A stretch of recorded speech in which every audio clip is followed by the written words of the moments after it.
Enough is enough. Na hatutakubali kunyanyaswa. Hatutakubali kunyanyaswa. Tumenyanyaswa sana na tumenyanyaswa vya kutosha. Unaona? Wananchi wa Kenya wako na sauti. Na sauti lazima isikike.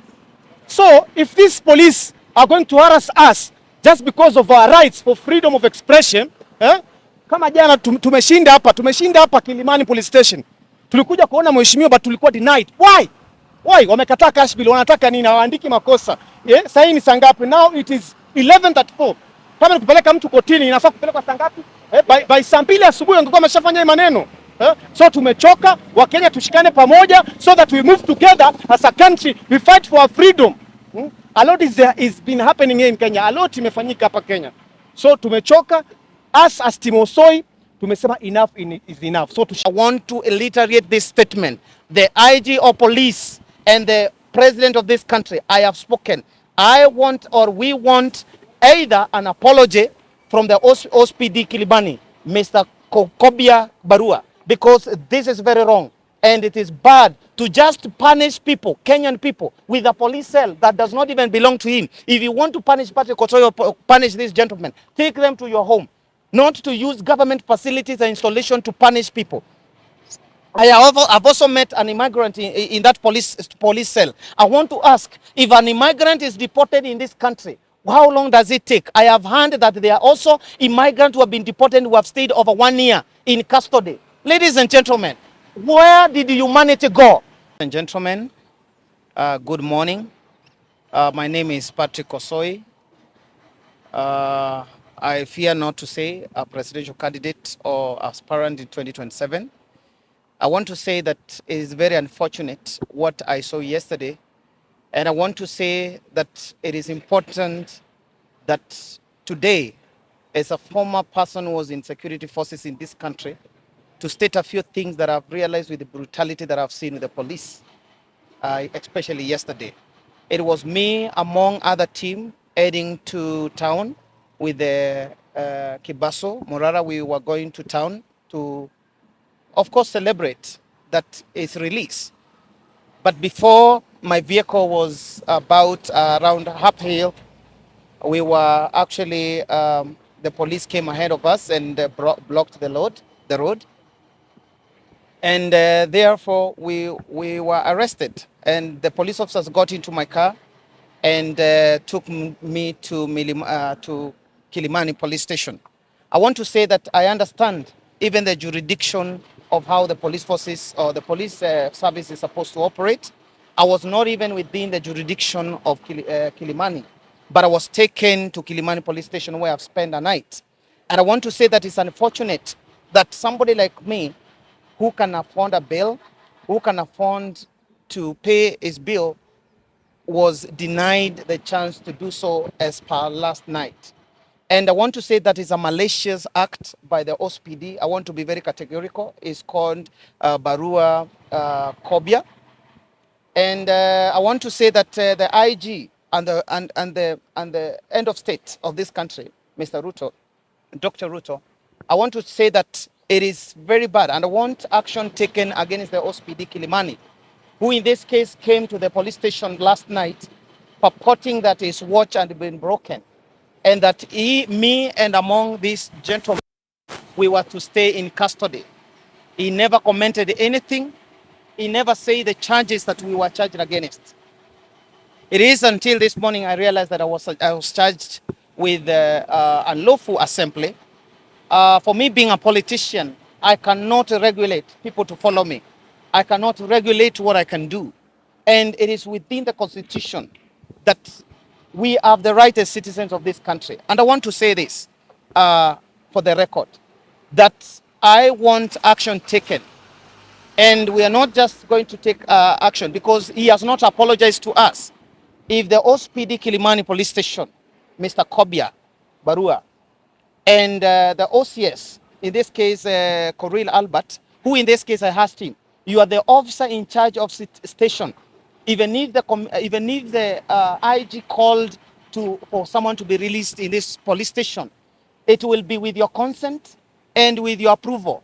So you cannot tell me that you've been directed by the OSPD not to release or to give us cash bail. Ladies and gentlemen, This is some things that I wanted to keep so that we generate more power in order to streamline this country. But I want to say, time to say enough is enough has come, and we are going to gang up all together as someone like Kibasu tell us where and how, where and what is not happening. We, Party Kosoi, we are going to tell the Kenyans on how we are also going to fix this country. So this is what I want to say. We are going to collaborate as a team in this country. Both the political class, the Gen Zs, the millennials, and everybody in this country. If you believe that this country needs a change, I want to say that it is the high time for us to gang up together. As it was said yesterday, 3 years is a very long time to deal with the raw kind of brutality that is coming. And I want to say it very clear. It is not all police officers that are brutal. Because tonight, yesterday night, we dealt with very courteous police officers at night. And even the deputy OCS of Kilimani, Mr. Elijah Koril, is a gentleman who has made us actually to pay the cash bill, because I am denied to say we are not going to pay the cash bill. Now that they denied us the cash bill yesterday, we wanted us being presented to court. But what happens? The charge sheet were not prepared until this morning, so that now it would have been amounted to us to be taken to court.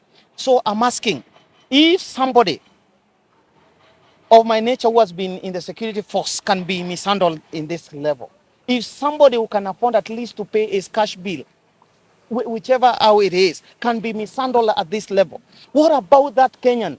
I had yesterday to intervene a few people who are in the police cell. They were missing only 2,000 to pay off something and leave the police station. So ladies and gentlemen, I want to say, our IG, I want you to take note of the comment and sentiment that we have given this morning and in regard to the OSPD Kilimani. And I want to say, he owes us apologies. He owes me apologies. He owes this gentleman apologies. Because you cannot arrest somebody and put them in custody with no substantial amount of offense that they did. And again, I want to call upon the government of the day, and I want to say this for the record.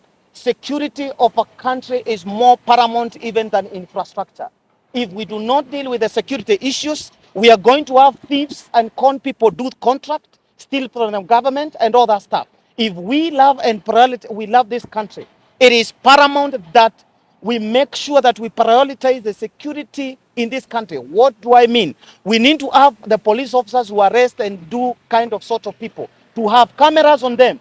Yesterday at court, when we were with the team there for Morara solidarity, imagine a police officer was telling someone to delete a video that she was taking. What country are we living in? We are in 21st century where you cannot avoid media, where you cannot avoid things to do with social media. So ladies and gentlemen, let us get to know kumepambazuka. Na wale ambao wanafikiria bado ni usiku, I want to tell them kumepambazuka.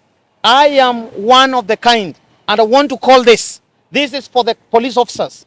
This is for the ex-police officers. This is for the ex-military officers. This is for everybody who has served in the forces. I want to form a group, and this group that I'm going to form, we are going to have an undisclosure, because it is us people who in the police force, in the police service, in the defense forces, if you believe in changing this country, if you believe in integrity, if you believe that you are there to serve, or you are there to serve the Kenyan people, I am calling you, we join hands together so that we deal either legally with the law police officers, and because in this case, if a boss, in this case an OSPD, who reason is going to give unlawful command, will go down there with the lawful command. So we want to deal squarely with the top brass officers in this country.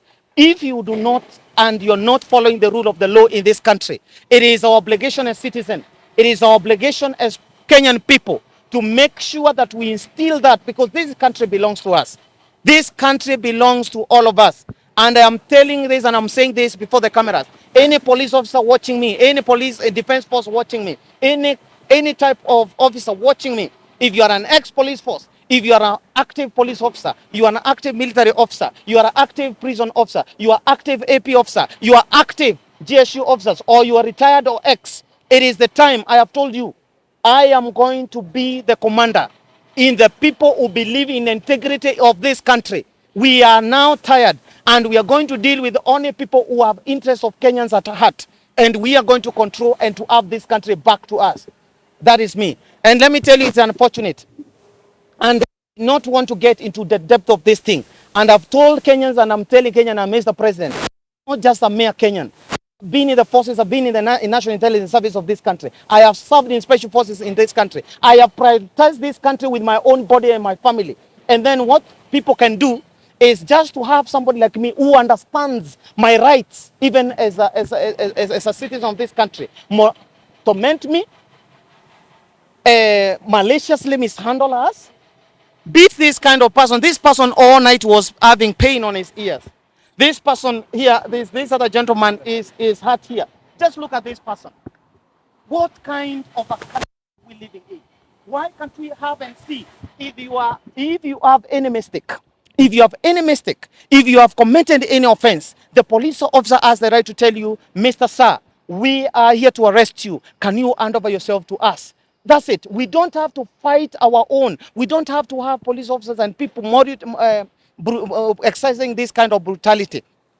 We are in 21st century. In 21st century, we are so fast. We understand and know what is required of us as citizens of this country. Please, let us join hands together. And I believe in one thing, together for change. If we want to change this country, it is you, me, him, and everybody. We have this 2027, bro. Let me tell you, we need to set aside our differences. And I said, the team Morara, the team Osoi, the team, whoever believes in change of this country, whoever we see can be able to take this country where we want it to be. We are going to, all of us, rally together and support the bid of wanting to make sure that this country is changed. And this country, people have respect to the rule of the law. People have the accountability that we call. We cannot have a government that is not accountable. We cannot have a government that is actioning this country without the consent of even deputy president. And a whole deputy president does not understand, was not even aware of a contract. This kind of jokers and kind of jokes in this country, we must say enough is enough, and we change the narrative and own this country where a citizen will feel free, where a citizen, his opinion will count. We cannot have a bill the other day that the citizens' opinion are not, is not considered. Can we say enough is enough, and we are tired of this kind of things? And I want to appreciate all of you guys for coming. I want to really, really appreciate all of you for coming, the media and everybody to come. Welcome, engineer. I appreciate so much.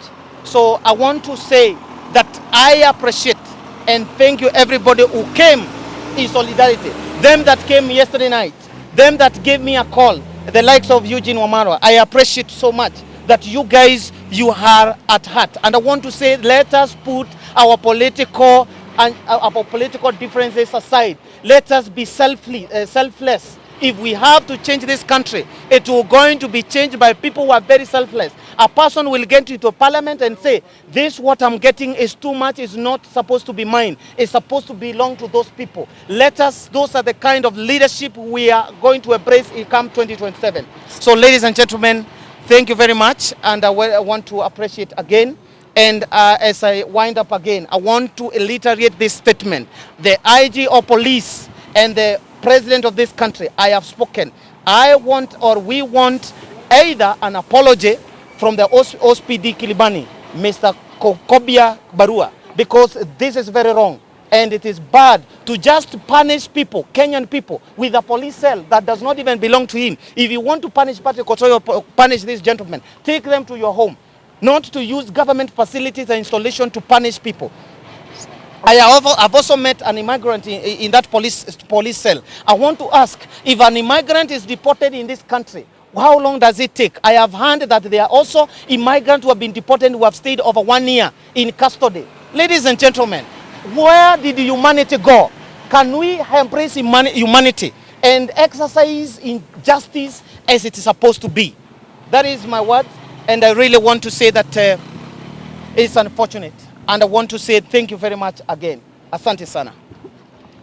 I want to say this because we are the leaders now for, for this country. The only thing, and I've mentioned again, for us to achieve what we want to achieve, we need to be very selfless. And now, because of this, we have two teams here. We have the team Morara and we have the team Osoi. I want, when I say, because I'm the leader now representing the both teams here, I'm both representing the team because I'm the senior in my team, and I also will be a senior in Morara's team because he's a leader right now.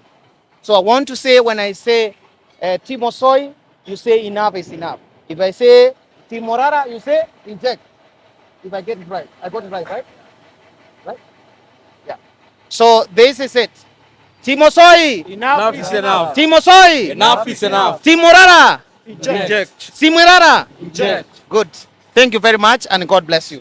To come. My name is Engineer Kimori Evans. I'm here to represent our party. And our party leader is Morara Kebaso. Our party is Inject Party of Kenya. And our slogan is Kenya ni home. Kenya ta. We are here to start with our friend here. Yesterday you saw how joyous the citizens were after the release of our leader Morara Kebaso. This is just pure politics. It is police intimidation. And I want to tell the police that it is your duty to protect us. The Constitution is clear. Police is an independent force. This is an independent institution under the Constitution. We are witnessing a country that is going to the dogs. The citizens, the noble citizens have woke up and come to the realization that we need to stand firm for the next generation to come. Mr. President, you saw that you are going to protect the Constitution and the citizens of this country. What is happening now today? Why are you intimidating us? What wrong have we done by just speaking the truth? You have the prerogative and the requisite role to protect and serve the citizens. Why are you intimidating the young generation? Why are you killing the young generation? What wrong have we done? Why do we have this flag under your custody? Why do we have this flag under your custody if you cannot protect us? Mr. President, you can kill some of us some of the time, and some of us all of the time. But Mr. President, you cannot kill all of us all of the time. I want to state clearly and categorically that this is a former police force who has worked at the police force, including the NIS. We are asking, what is wrong with our country? If the police are not going to protect us, we have the citizens who are going to protect us. We have the Kenya police force, former police force. We have the former NIS. We have the former GSU. We have the former who are now citizens of this country. Those are the people who will protect us if you are not going to protect us.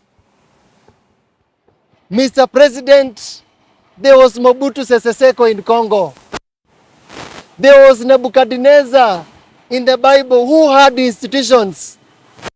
God communicated to them. Mama Rachel Ruto, ilienda wapi? Mbona Mama Rachel Ruto ulikuwa unaomba mpaka unalia kwa kanisa? Leo tunashangaa maombi ya Mama Rachel Ruto ilienda wapi? Where is this country going? Where is it going? We have professionals in our party. I'm an engineer by profession. We have Morara Kebaso, who is a lawyer. But look at the people who are behind the president.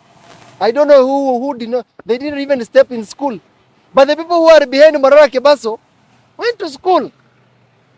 We have decided to leave our profession, join politics, and redefine this country to the betterness of the next generation. In the words of Nelson Mandela, in his book, Long Walk to Freedom, after 27 years of incarceration, he stated that youth should not only complain on what they don't want, they should also know what they want. We, the youth of this country, we know what we want. I am telling you that the force of the bullet is less force than the force of the citizens of this country. The Gen Zs wake up and protested during the rejection of the finance bill. I want to tell you, it is under our command. One in, all out, all out. Ukishika mmoja wetu, umeshika sisi. The former NIS, the former Special Forces, the former army commanders, the former policemen. If are we not going to be protected by the current police forces, we will be protected by the command of the former police forces and the citizens of this country. Enough is enough. Thank you so much. So good morning. My name is Ian Mutiso. I'm an advocate of the High Court and also a member of the Law Society of Kenya, and also part of the group of advocates who are advocating for protesters. Yesterday, of course, the media was able to capture assault and arrest of protesters who are exercising their right to assembly and also to protest. As you can see, I am representing three individuals, one by the name Rogers, the other one is Collins and Benson. On my left, you can see that they're actually been physically harmed. Their clothes were actually tattered, and clearly there was an advertence and abuse of police powers. Now, when we received a call by the LSK that these individuals have been at Kilimani police station, we were able to appear and require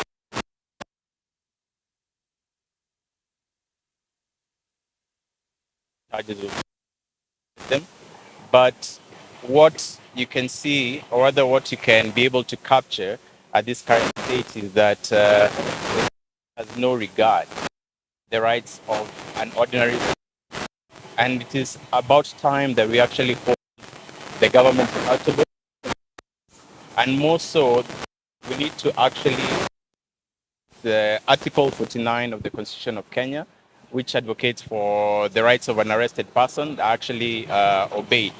It is such a punitive action from the government. Of course, you saw what happened to Morara Kebaso, and you can see where the mind of the government is as of now, where even charges which are being brought up has no complainant, the relevant complainant and the relevant witness. So it is just a high time that we'll, as an advocate and also a member of the bar, that will always come out in numbers, advocate for people whose rights have actually been abused. And more so, we also appreciate for individuals like Patrick Osoi and people who actually are activists by their own nature and willing to fight for the better future of this country. So as for now, we can just state that the LSK is keeping a close watch on everything that is happening. And for now, we're just happy that our clients, they have been released. Hopefully they can go home back to their families and be able to at least sleep in their own beds today. So for now, we're just keeping the government on watch and telling them that we are documenting all of these things. And it's a high time that they start complying with court orders which have been issued. And we will not relent in ensuring that the Constitution is actually obeyed. That is all.